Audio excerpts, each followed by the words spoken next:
March 2011. Libyan rebels rise against Muammar Gaddafi. What at first appears to be a spontaneous uprising is in reality the culmination of a carefully managed, top-secret, 30-year-old CIA operation. The goal here is to get rid of Gaddafi, to overthrow him. For decades, America has been plotting to remove the man it branded the mad dog of the Middle East. Gaddafi was a chief sponsor of terrorism. They wanted him out. They wanted to make an example of him. Because there's evil in this world, and the evil's got to be dealt with. What few people know as the rebellion against Gaddafi unfolds is that the man leading the uprising is in fact a long-time CIA contact. Khalifa Haftar and his lieutenants were trained by the CIA to remove Gaddafi. There's a bunch of Libyans, you give them arms, say, all right, go, get rid of Gaddafi. His relationship with the CIA dates back to the 1980s. He'd returned to Libya 20 years later to finish a job that was left undone. Recent investigations reveal that the Libyan rebels are directed and coordinated by CIA experts on the ground. This is the top-secret account of the true extent to which the CIA was instrumental in the Libyan revolution, which took down Gaddafi.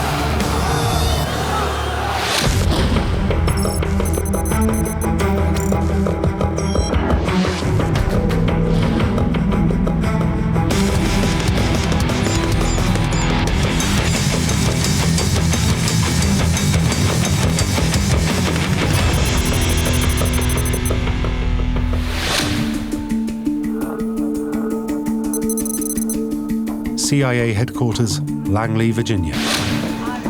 The North Africa desk is buzzing. They are monitoring secret communications coming in from Libya.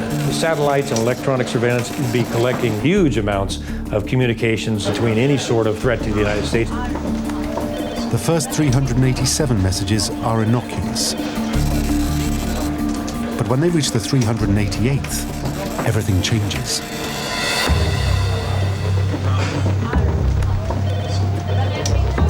It appears to be a direct threat. We got intercepts that were clear-cut. It wasn't a question. No one could argue with them. The intercepted message reads, "Stand by and be ready to attack American targets and execute the plan." The CIA immediately considers it to be an imminent and credible danger. The message emanates from the intelligence headquarters of one of America's most dangerous enemies, Muammar Gaddafi.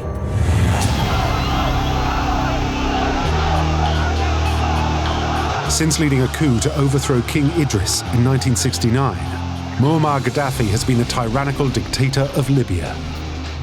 He'd taken over in 1969 as a very young colonel, and he'd managed to institute a system, if you like, of divide and rule. He made sure that the army high command never grew too strong. He never really had a rival. Originally, the West had thought they might be able to deal with Gaddafi. I think there was hope that the U.S. could work with him. And, that rather quickly went away. Having quelled dissent in Libya, Gaddafi soon embarked on a campaign of murdering Libyan opponents abroad.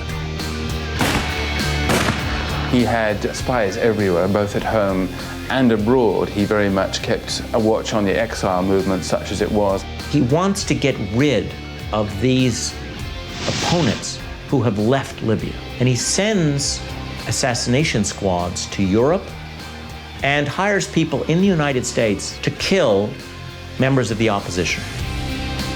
He had his hit teams out knocking off Libyan, I think he called them stray dogs. He allows dozens of terrorist groups to run training camps in Libya. Well, it's often said that he was, the key controller of terrorism or terrorist groups, certainly in the Middle East and maybe to some extent Africa. Muammar Gaddafi gives money and weapons and passports and safe haven to a number of terrorist groups. The CIA have long suspected he is actively targeting America. Gaddafi was seen as the bogeyman because of his sponsorship of terrorism. They didn't like Gaddafi, they looked at him almost as sort of a, ideological menace. The CIA know that Gaddafi is behind terrorist acts around the world, including the slaughter of American and Israeli civilians by Palestinian gunmen at Vienna and Rome airports in 1985. He was a significant enemy to the United States. For most of my time in CIA, he was a problem one way or the other.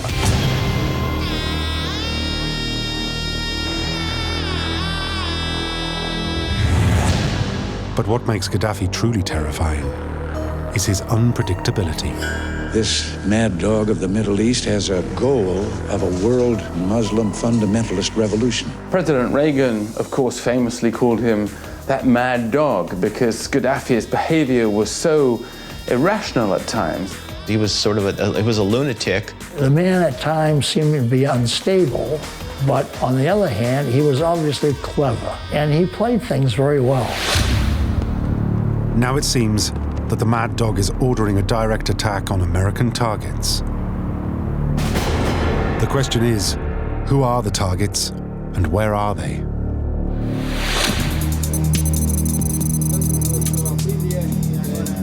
Later that day, Libyan intelligence officers contact their agents abroad. The message is intercepted by a CIA listening post. The Americans had managed to basically tap into pretty much all Libyan communications with their diplomatic premises abroad. The Libyans were not nearly as careful about covering their traces as, say, the Syrians or the Iraqis. So the Americans knew that something was afoot. The CIA discover the location for the attack: Germany. The communication had been with East Berlin, and the People's Bureau in East Berlin had tipped Tripoli off. The message from the Libyan embassy in Berlin reads, "Tripoli will be happy when you see the headlines tomorrow." The CIA now have a date and a rough location, but little time to try to stop the attack.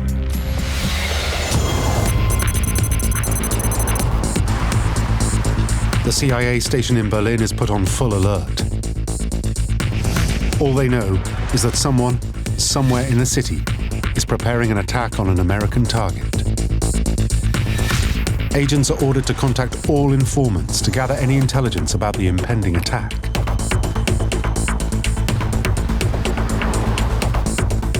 But as the hours pass, their investigations yield little actionable intelligence.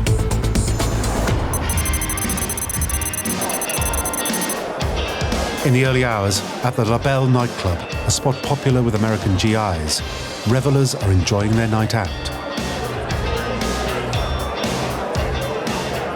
Nobody notices a woman entering the club carrying a bag.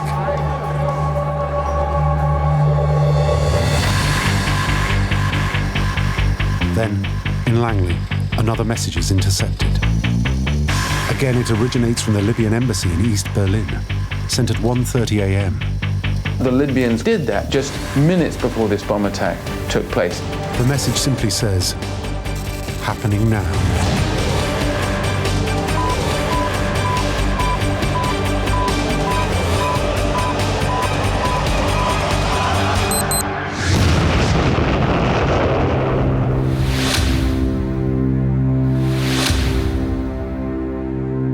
There's been yet another major terrorist incident, this time in Berlin.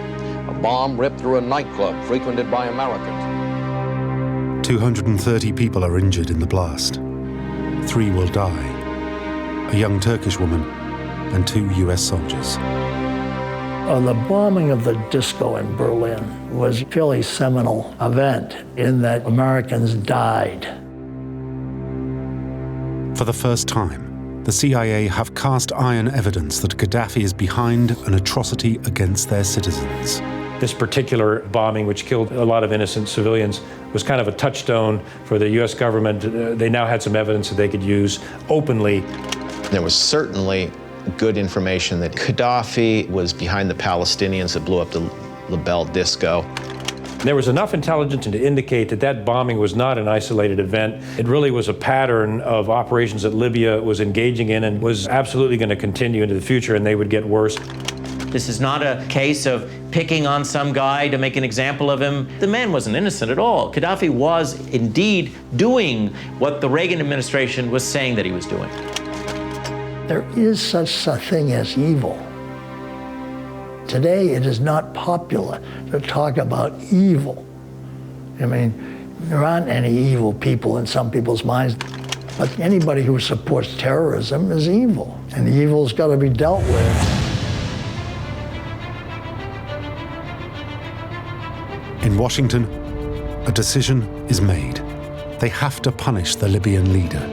It was enough for the Reagan administration to go after Gaddafi. That was the fuse that lit the whole thing. Dealing with Gaddafi was at the top of foreign policy, from the president down to the executive agencies like the CIA. The big sea change was becoming more aggressive for the first time on terrorism. The Reagan administration said, all right, we're going to draw a line in the sand. They saw it as an opportunity to have a regime change there one way or the other. The United States felt that it needed to send a signal to these state sponsors of international terrorism. When our citizens are abused or attacked anywhere in the world on the direct orders of a hostile regime, we will respond so long as I'm in this Oval Office. There is no question now that America will retaliate. The only issue is how.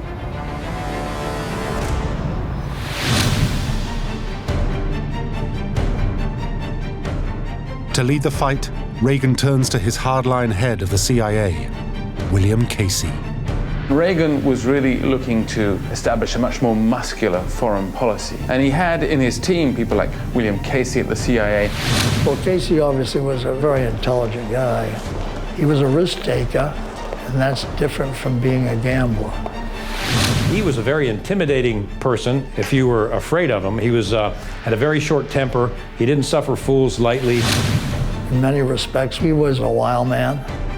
He had really no time for the moderates, the make nice people. Casey was determined to do something about Gaddafi. He was very hawkish, and he wanted to restore American prestige around the world. Casey suggests a top-secret black operation in which Gaddafi will be eliminated.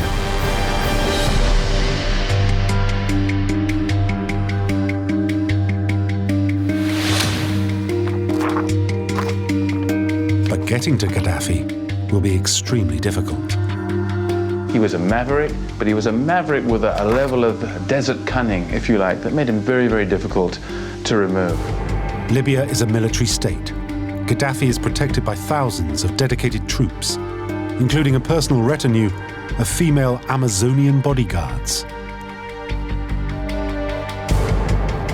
On top of this, the CIA has barely any agents or assets in the country.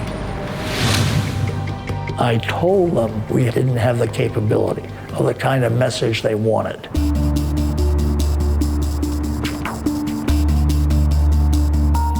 Casey also has another problem. Political assassinations have been outlawed in the United States since 1974. During Watergate, Gerald Ford, the president, issued an executive order banning assassinations by any agency, including the CIA. Early in his presidency, Reagan had reaffirmed this commitment. Reagan himself had signed the presidential directive that forbade assassination. So Casey's hands were tied. They wanted to remove Gaddafi without contravening that directive. A covert assassination attempt on an individual may be against the law, but overt military action against the Libyan state is regarded as a legitimate and justified response. The U.S. response was really a military operation.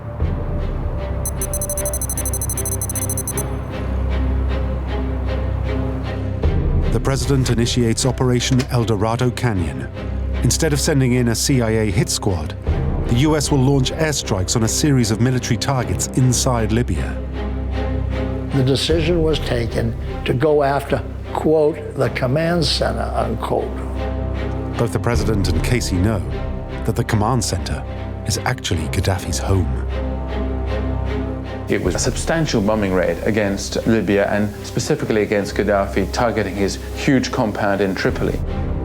This is an assassination attempt in all but name. Now, sitting around that table, there wasn't any winking or, eyes rolling or anything like that about what are we really up to here. Everybody knew damn well that there was a good likelihood that we could take out Gaddafi without, quote, targeting him. To attack the residence or home of the leader is clearly a targeted assassination, just like if somebody were to try to attack the White House. What's the hell's the difference if you're going to kill somebody, whether you do it with a single bullet to the head or you do it with a 2,000-pound bomb? I mean, you know, let's not have an argument about it.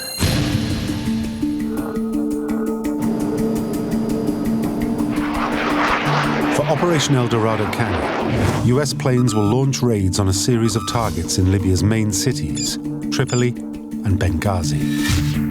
It is up to the CIA to provide the intelligence on the exact locations of the targets for the strikes.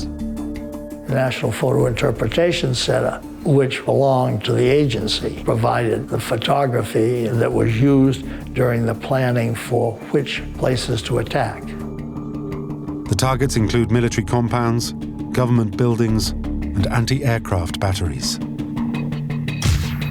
But the key target is Gaddafi's command center, a sprawling compound in the heart of Tripoli, which includes Gaddafi's home and a Bedouin tent where he is reported to spend most of his time. The problem was hitting Gaddafi's command headquarters, which we all knew was connected to his home, if you will, which was in a tent. The difficulty the CIA face is timing. The bombers need to strike when they can be certain Gaddafi is in his tent. Without agents on the ground, this will be almost impossible to know. The intelligence available as to Gaddafi's whereabouts wasn't particularly very good. So Casey turns to Israel.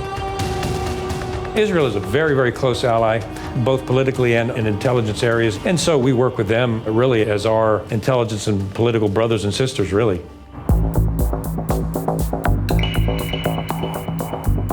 Agents from the Israeli Secret Service, Mossad, set up a surveillance post overlooking Gaddafi's compound. They locate the tent and confirm that Gaddafi is in there.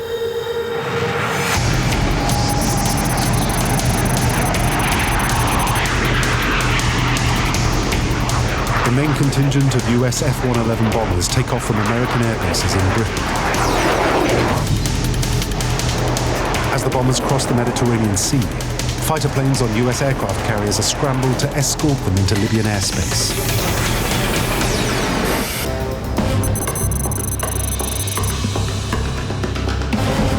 As the American bombers approach Libya, the Israeli surveillance team confirm that Gaddafi is working late into the night in his tent.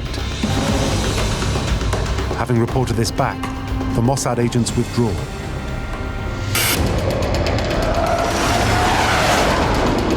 "40 minutes later, the first F-111 jets strike.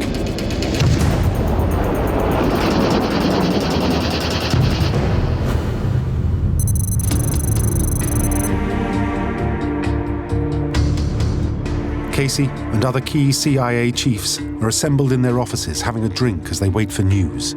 Casey, I was there, maybe 2 or 3 others, and listened to the information coming in on the particular attack.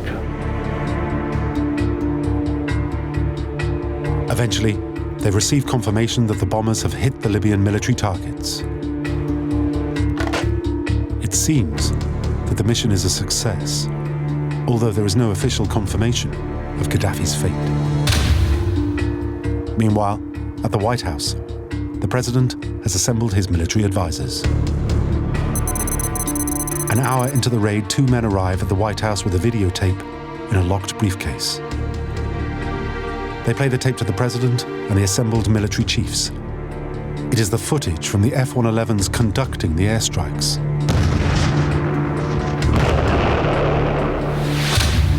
Later that evening, President Reagan takes to the airwaves. At 7 o'clock this evening, Eastern Time, air and naval forces of the United States launched a series of strikes against the headquarters, terrorist facilities, and military assets that support Muammar Gaddafi's subversive activities.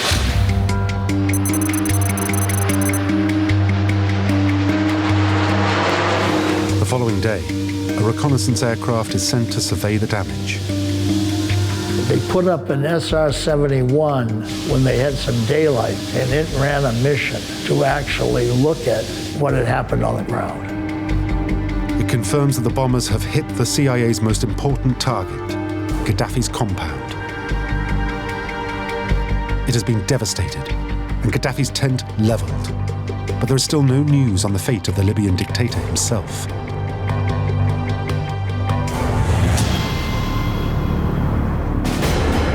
The following evening, news channels break the story that Reagan and Casey had dreaded.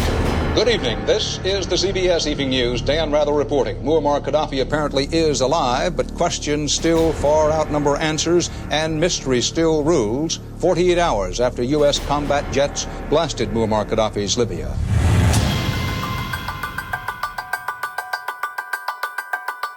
Now, in the aftermath of the US attacks, Gaddafi's regime exploits the collateral damage caused by the bombings. Although later proven to be a lie, Libyan news agencies even claim that Gaddafi's adopted daughter is among the 60 dead. The grim truth for the CIA is that the mission has failed. The results were probably not what anybody expected. They expected better results. The goal of El Dorado Canyon was to get rid of Gaddafi, and that didn't happen. Gaddafi was not even injured.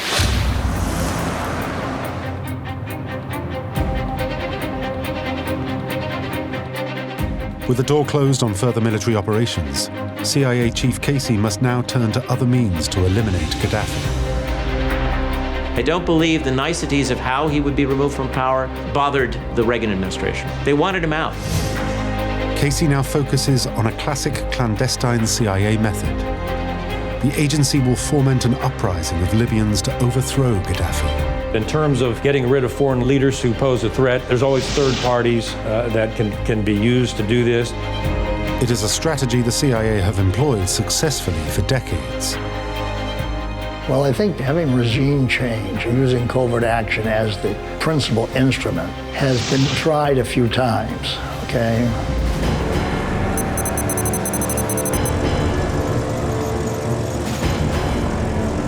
From Guatemala to Chile, the CIA has covertly supported rebel groups to oust anti-American leaders, providing them with training, weapons, and high-tech support. When you think about it from an operational perspective, is the best case scenario. The U.S. government doesn't have to get its hands dirty per se, and the third party does it. And if something goes wrong, well, they take the blame for it.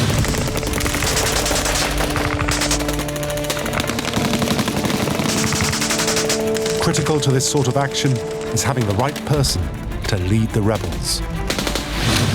Casey believes that if he can find the right leader, a Libyan rebellion is the best way to be rid of Gaddafi.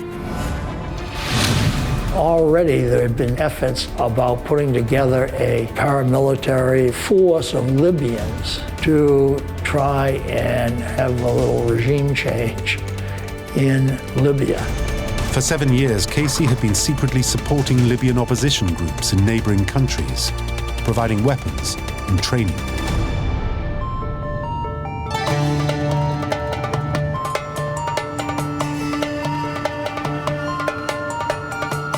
The problem for the CIA is that the Libyan opposition to Gaddafi is divided.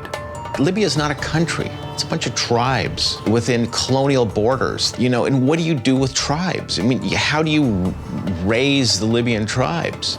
I mean, this isn't Lawrence of Arabia. Casey realizes that he needs someone from Libya who can unite the different factions. Casey was sorting out who should lead it, which Libyan should lead it or could lead it. The man Casey is looking for needs to be someone who knows Gaddafi well. The idea was to get as close to Gaddafi as we possibly could, especially his generals and others would certainly be the target of the CIA. Eventually, Casey believes he has found the man he wants to lead the Libyan rebellion, Colonel Khalifa Haftar.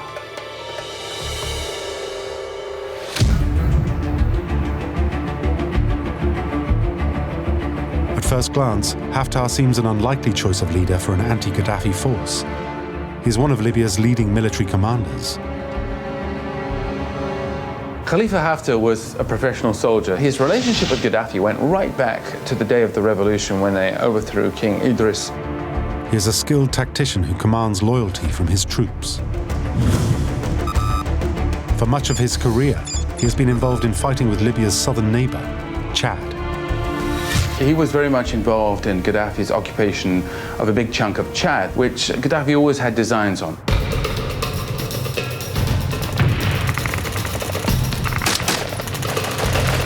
Despite leading a fearsome campaign, in 1986, just at the point when Casey was looking for someone to lead the rebellion, the Chadian army regrouped and overwhelmed Haftar's forces. Several hundred Libyan troops, including Haftar, were captured and imprisoned. Back in Libya, Gaddafi is furious. His army has been decimated and tens of millions of dollars in equipment lost. He blames Haftar for the failure and leaves his former friend to rot in a Chadian prison cell. And at that point, Gaddafi washed his hands of the whole operation as if there weren't any Libyan POWs anywhere.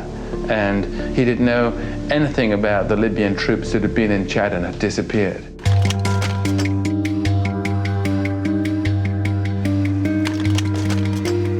For the CIA, Haftar's imprisonment is a major recruitment opportunity. If they can convince the colonel to turn against Gaddafi, he will be the perfect man to lead the rebel forces. So the CIA activate one of their major assets, the president of Chad himself, Hissène Habré.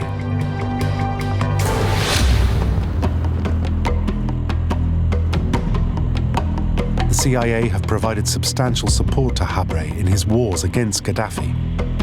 Now Casey decides to call in the favor.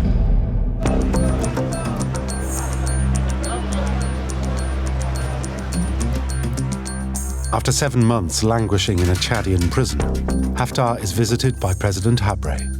And it was reported that Habré at one point went to see him. It is believed that the Chadian president makes Haftar an offer on behalf of the CIA. Habré offered him the option of turning against Gaddafi, of joining a rebellion, of forming an army in exile, and then marching on Libya.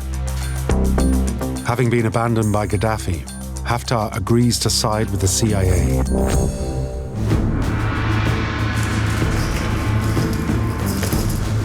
Haftar and many like him decided that they would turn against Gaddafi, and they formed the Libyan National Army. In a classic CIA maneuver, a small force is put together. At its core, the 300 men captured with Haftar. The CIA will arm and train the force with the aim of using them to instigate an uprising in Libya. The force was certainly trained by CIA people, and the weapons, of course, came from us, and the money and the vehicles and so on and so forth. The idea was that a force would be formed that would be big enough and strong enough to go back and at least begin to sow the seeds of a rebellion inside Libya. And the United States begins to train Libyan resistance fighters to go back into Libya and overthrow Gaddafi.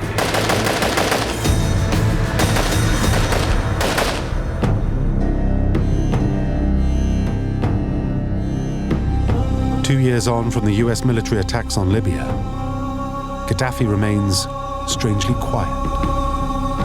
The US believes that Operation El Dorado Canyon, while failing to kill him, has at the very least deterred him from further terrorist activity.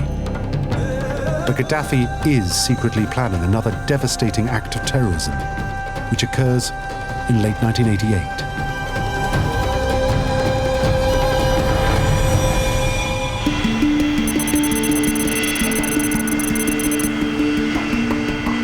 Pan Am Flight 103 prepares to depart for New York from London Heathrow.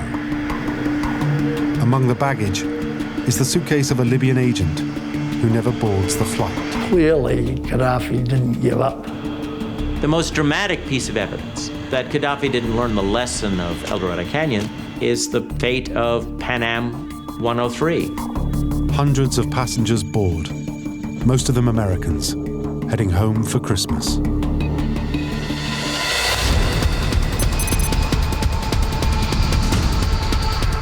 As they take off, the passengers are unaware that they are in imminent danger.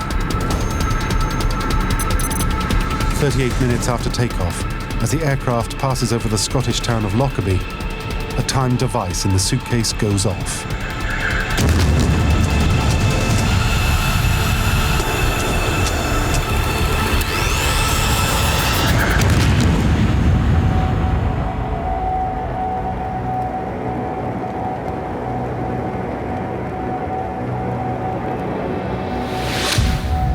All 243 passengers are killed, as are 11 people on the ground.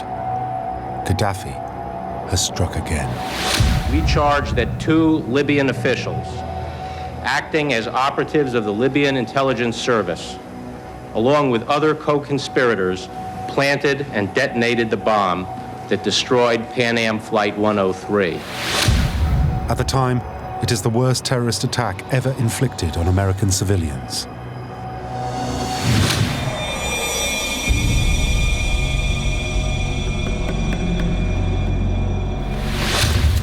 After Lockerbie, the whole world responds. Not with bombs, but sanctions.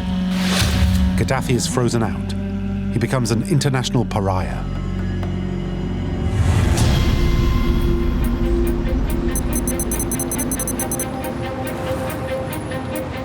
The CIA, however, remained determined to go even further.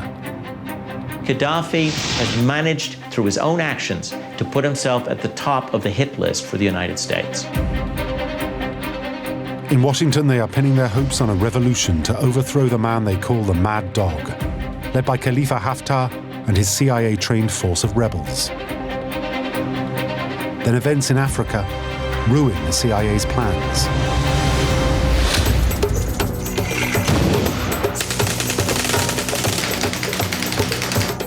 In 1990, the pro-American government of Libya's neighbor Chad is forced out and replaced by a new president who is hostile to the US-backed Libyan rebels. So suddenly you have these several hundred Libyan soldiers sitting in Chad getting ready to take action against Gaddafi, but the new president of Chad doesn't want them there.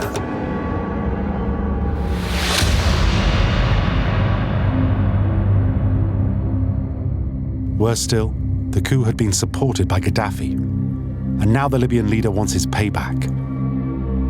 Gaddafi knows all about Haftar's army, and he demands that they be handed over to him. Gaddafi wants Haftar dead.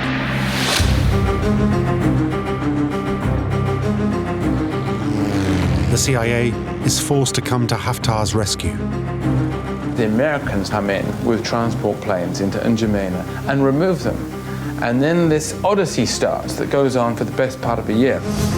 America funds the evacuation of Haftar's force from Chad in what becomes known as Operation Magic Carpet. The 300-strong group are transported first to Nigeria, then on to Zaire, and then finally to Kenya. But the CIA-backed rebels discover that they are unwelcome in country after country. Ultimately, the Americans are left with no choice but to bring them back to the US.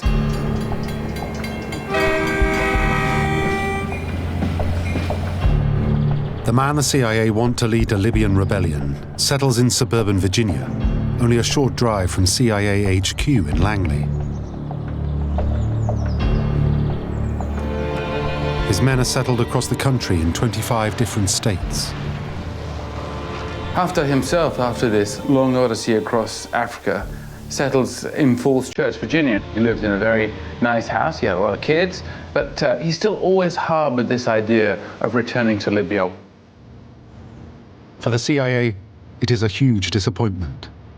But they retain the hope that at some point Haftar's force will be able to regroup and return to Libya. As the years pass, Gaddafi is contained by relentless sanctions and continued international political pressure. Then in September 2001, the kind of threat that Gaddafi poses to the world is placed in a very different context.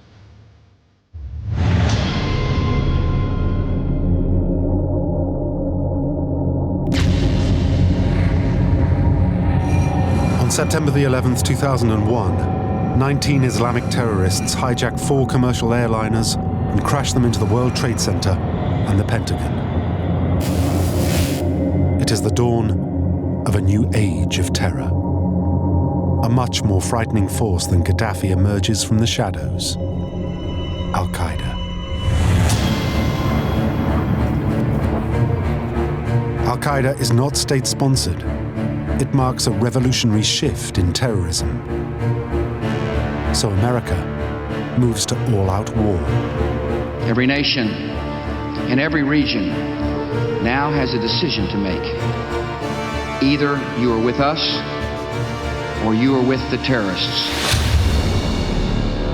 With the stakes dramatically raised, Gaddafi switches sides. Well, Gaddafi's change, or supposed change, didn't surprise me, frankly, because he is a total opportunist. Gaddafi did a remarkable turnaround. Publicly, he came out against terrorism and acts of terrorism, went out of his way to build a relationship with the U.S. government. Few believe Gaddafi is really a changed man. He is simply desperate to save his own skin. Gaddafi is afraid of the George W. Bush administration. The administration is talking about weapons of mass destruction. It's focused on Saddam Hussein, but Gaddafi didn't want to take a chance that he would be enemy number one again. He realized that his plans against the West were going nowhere, and essentially he could lose his government and even his own life. The one-time mad dog of the Middle East quickly reinvents himself as a valuable ally in President Bush's war on terror. He makes a strategic calculation and does a deal with the United States. The effect of that is that he becomes a poster child for unilateral disarmament. Today in Tripoli, the leader of Libya, Colonel Muammar Gaddafi, publicly confirmed his commitment to disclose and dismantle all weapons of mass destruction programs in his country. It is an almost inconceivable change in relations between Gaddafi and the West.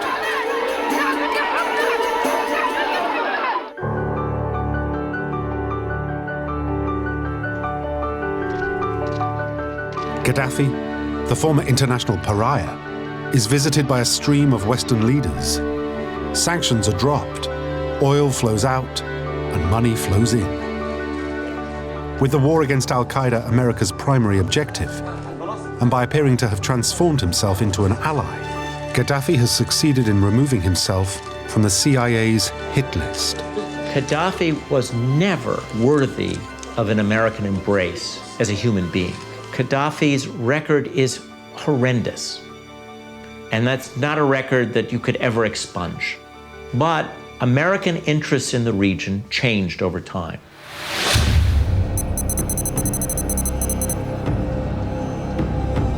In 2009, Gaddafi is even invited to speak at the United Nations in New York. It seems his rehabilitation into the international community is complete. However, in a 90-minute rant to the United Nations, Gaddafi calls the Security Council terrorists, says George Bush should be charged with war crimes, and demands $7 trillion in compensation for colonialism. To the CIA, it is clear that Gaddafi remains as unstable and dangerous as he ever was.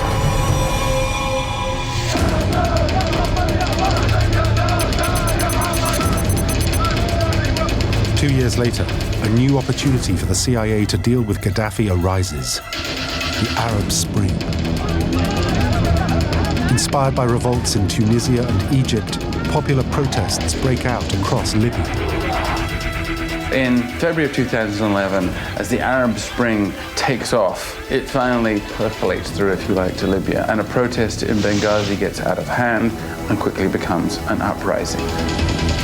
Gaddafi sends his troops against the protesters, believing no one will interfere.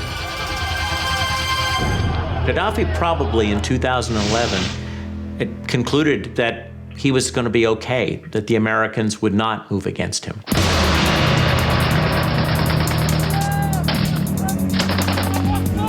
But he was wrong. As the Libyan protests grow into an armed opposition, the US joins its NATO allies in providing air cover to protect Libyan civilians from Gaddafi's troops. Today, authorized the armed forces of the United States to begin a limited military action in Libya. That action has now begun. NATO's mission in March 2011 was essentially to prevent a humanitarian catastrophe in Benghazi. It was clear that there was going to be an absolute bloodbath as Gaddafi's forces moved east, and the Benghazi uprising was essentially no more than that. It was just a chaotic popular rebellion that could have easily been suppressed by Gaddafi's forces. But NATO's mission then began to creep. It began to involve hitting anything that Gaddafi had that moved, not just his air force, but anything on the ground that moved.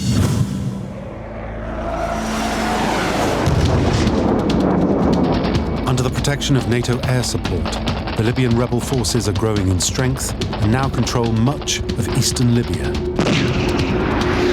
But for the CIA, the rebels pose a problem. Some of them are potentially a threat to American interests. At that point, the Transitional National Council, which is trying to get its act together, trying to form a united front against Gaddafi, is all over the place. There are factions, there are rivalries within the military apparatus. The worry is that Islamic militants like Al-Qaeda will hijack the revolution.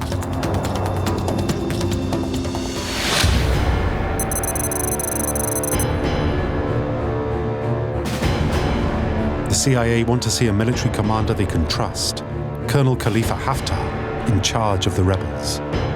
The Americans want Haftar to go back to Libya, to join the fight, to professionalize the rebellion. For Haftar, once a senior leader in the Libyan army, taking on Gaddafi is personal. Haftar, in any case, would have gone. He had never forgiven Gaddafi for the way he deserted him in Chad some 20 years previously, and he wanted to get his own back. He was determined to be part of that rebellion.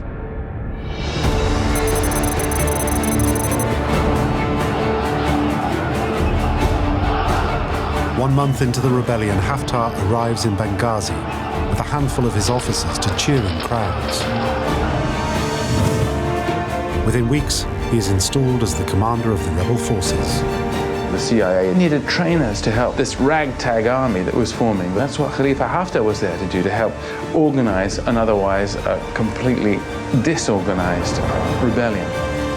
With their preferred man in charge, the CIA is better placed to steer the Libyan rebellion.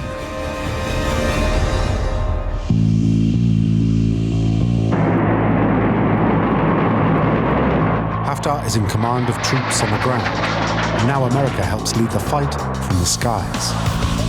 NATO becomes, in effect, the rebel air force. There were about 17,000 NATO missions over that summer period, and of course that needed a great deal of coordination from the ground. CIA agents from its elite Special Activities Division operate covertly in Libya.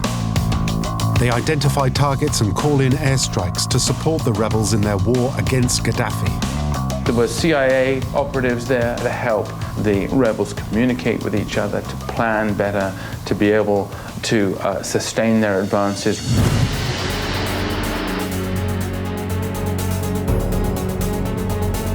Thanks to this CIA support, within a few short months, the rebel forces take control of key Libyan cities.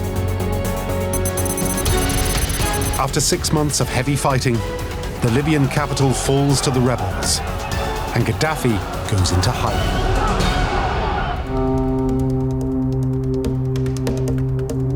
Gaddafi disappeared, as did his sons. Nobody knew where the Gaddafis had gone.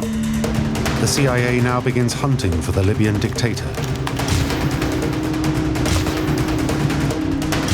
Drawing on every available source, the agency eventually discovers that Gaddafi has retreated to the northern city of Sirte. Gaddafi had gone to Sirte with an ever-diminishing band of supporters, but gradually the rebels' noose around Sirte from east and west was tightening. Gaddafi is surrounded.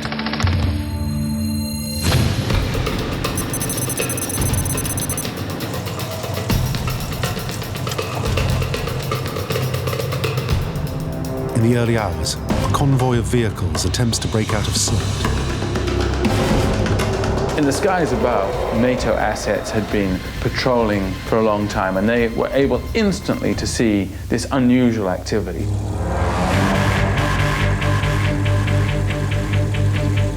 The CIA scrambles a reconnaissance drone and scans the airwaves for communications, desperate to find out if Gaddafi is in the convoy. Agents then receive vital intelligence. A call from a satellite phone is intercepted from the convoy. The CIA confirms it is Gaddafi. Gaddafi makes a break for it in a convoy of dozens of vehicles trying to get out of Sirte.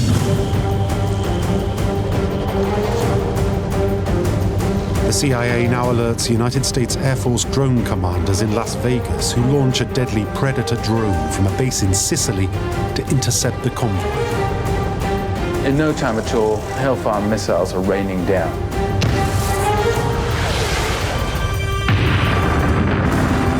The drone's missiles slam into the convoy, while NATO fighter jets bomb from overhead. As rebel forces advance on the ground, Gaddafi is forced to make a break for it on foot.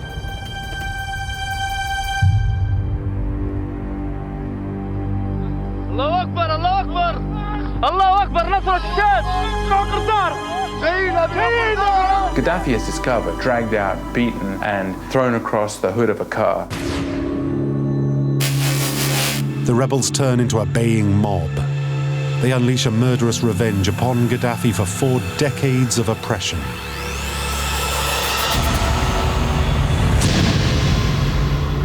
His body, beaten and bloodied, is paraded as a trophy.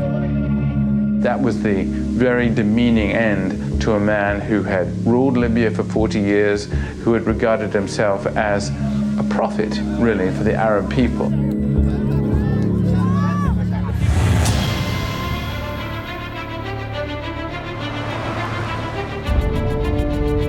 For the CIA, Gaddafi's death is a triumph. They had always had him as a target, and although it had taken 30 years, eventually their plan has worked.